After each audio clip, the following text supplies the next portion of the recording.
What I'm going to show you here today is how to get your first 30 clients in 30 days, even if you don't have a website, cleaners, or anything set up at all. If you're new here, hi, my name is Neil. I've been running Made This for over 12 years, which is a local cleaning company doing well over $100,000 per month in monthly recurring revenue.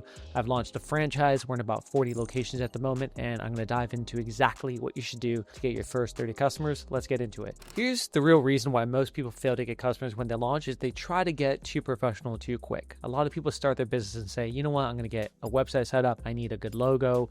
I need a good sales script. I need a good software system. I need all these things ahead of time before I could launch and start making money. The truth is that's just not the case. Even if you had the best looking website in the world, even if you had an amazing logo, you still don't have the reviews, you don't have the reputation, you don't have the referrals. None of that kind of stuff really makes sense at the beginning. The truth is the people who win the fastest are the ones who get scrappiest the fastest. And that's the truth, is you don't need all this crazy fancy stuff to get launched. Just literally go online, go to canva.com, create a logo, find the stupid website you could put up, and just get something to get going. Now, here's the first easiest place to get business, and most people don't think about this, and this is where all of our franchisees are doing things nowadays to get business from.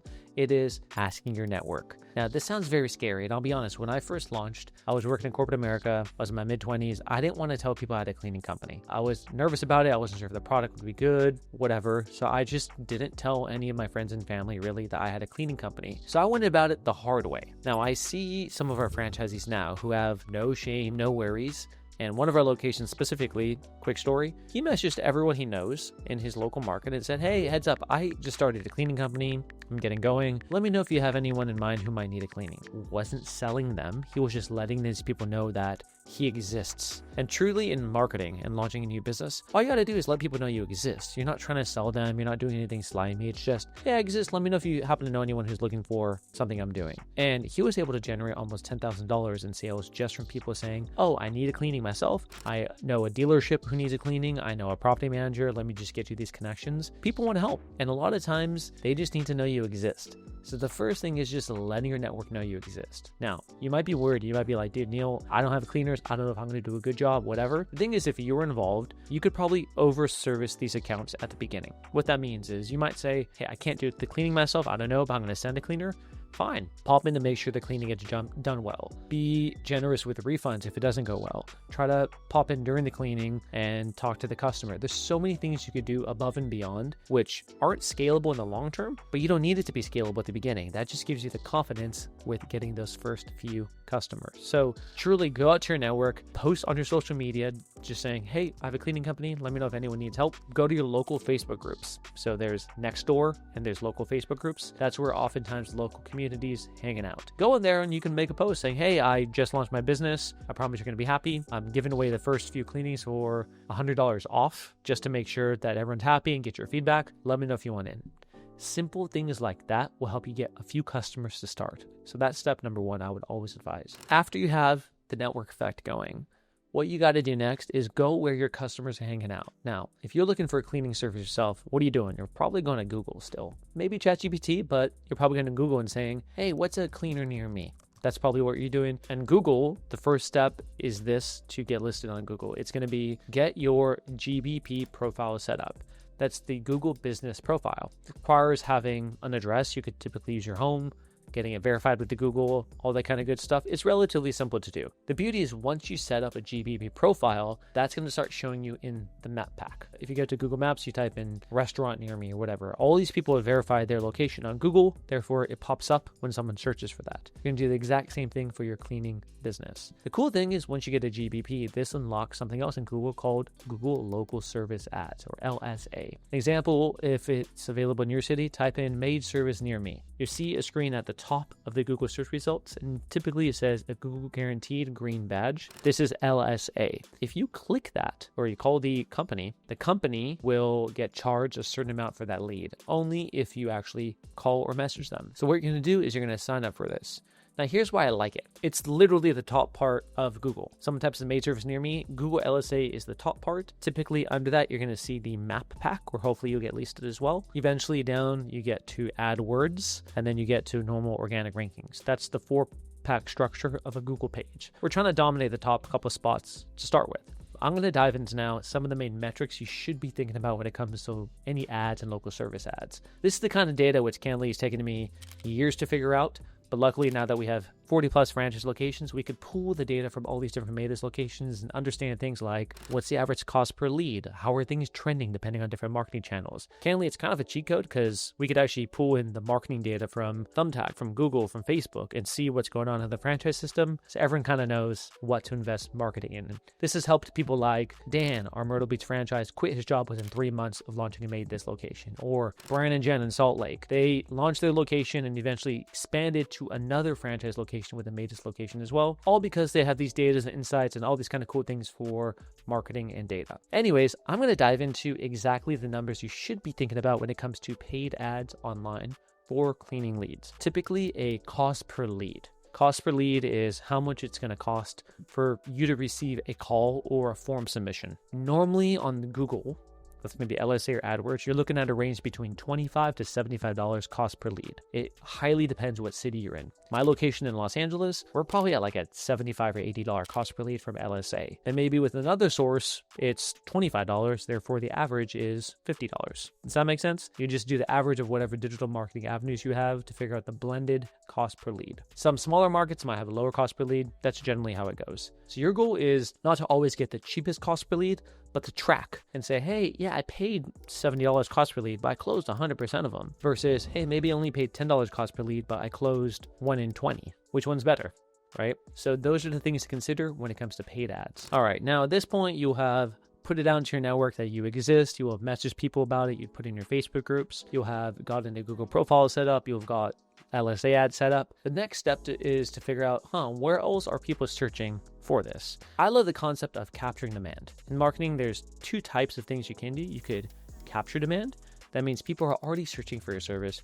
Just figure out where they're searching for it and get in front of them. Or there's creating demand. Creating demand would be things like you put out postcards or you set up a booth so people figure out that you exist. And then you could inform them and say, hey, when you need a service, contact me. Those are the 2 different ways of marketing. What we're going to focus right now on this next step too is capturing more demand. So outside of Google, where are people typically searching for home services? Probably going to be things like Thumbtack, like Angie's List, like any of these online quoting platforms.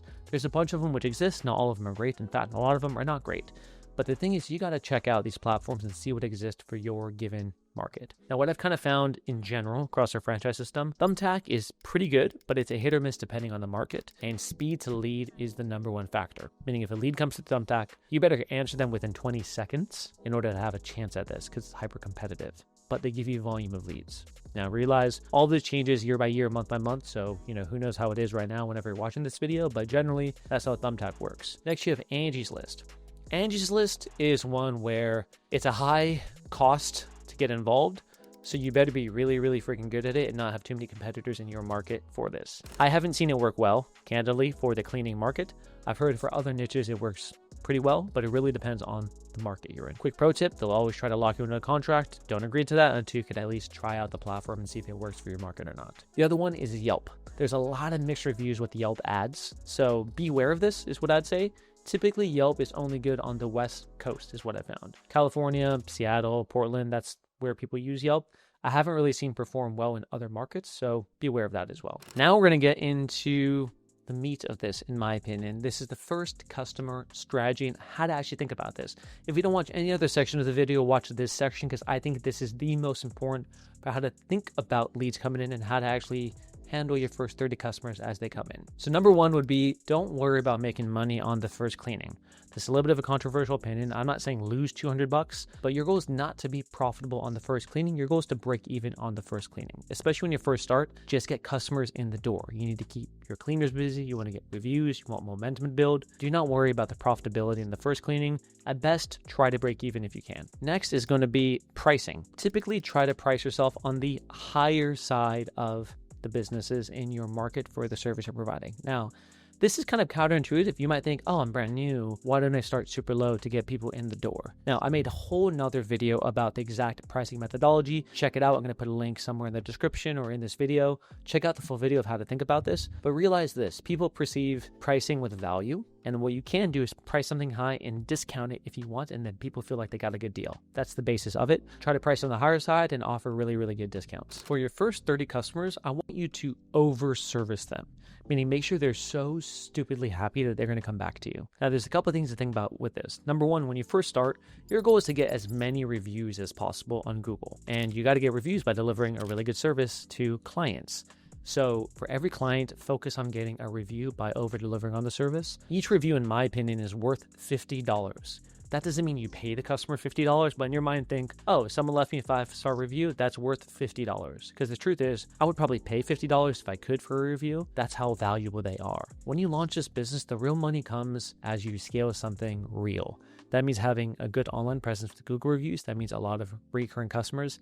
That's the real way of growing this. So remember, your first 30 customers, over-service them, make them super happy, ask them for referrals, ask them for Google reviews. Don't worry about making money on them. That's not the goal with these first 30. The real money in this business model comes from recurring customers. That's why I made this in my location. Every reward and bonus is focused on how do we get more recurring customers. That's the real value of this business. A lot of times people try to make their business off of one-time sales, which I think is okay to keep the lights on and to take the money to invest in marketing, but this should not be the big profit center for you. Think about money from one times as just a way to get more money to find more recurring customers. That's the whole game. So you want to make sure you deliver a really, really good service. Try to upsell them on a monthly, bi-weekly, or weekly plan, or try to sell them that right when they start. The entire game is a recurring service. Don't get pulled away by the allure of only one-time cleanings. They're great. Take them. We will take money if it comes in. But remember, recurring is definitely where it's at in this model. Lastly, when you get customers in, there are ways to make customers more valuable, right? So let's say you get a customer in and you're like, dude, Neil, it cost me a lot of money, $100 to get this customer. I'm charging them $200. I pay the cleaner $100. I'm breaking even. What is the point of this? Well, couple of things. Number one, think about each customer as not just that first sale, but all things you can do with them in the future. Obviously, if they sign up for recurring, no brainer, you'll get a Google review from them. You will also ask them for a referral to any of their friends and family who might want a cleaning at a discount. And you could eventually sell that customer again in the future. Your goal is to make sure each one-time customer books at least one more time with you in the next year, if not sooner. So each customer, ideally, the value in 1 year is going to be double the initial sale. That is your goal, and that's the real value of having really, really good service for those first handful of customers. All right, if you made it this far in the video, you know exactly how to get your first 30 customers in 30 days. You know where to look, how to think about it, and how to scale your business after that as well. Now, if you kind of just want to get on the rocket ship, get the cheat code, learn the tactics in more detail, check out Made This Franchise. You could click the link below, go to madethisfranchise.com, fill out the quick form. My team will hop on a call with you. We've been working on this for years. I've been running my own location for 12 years. We have an exact blueprint and spreadsheets for everything you need to do from grand launch to month 3 to year 1, and outline everything for you just to follow it. It makes things stupidly easy for you. So if you're interested, check out Made This Franchise. And also one thing, marketing is just one part of it. The next piece is also how do you get the best cleaners and how to get the best labor in your market. I made a whole nother video about that. Check that out in the link below, and I will catch you on the next video.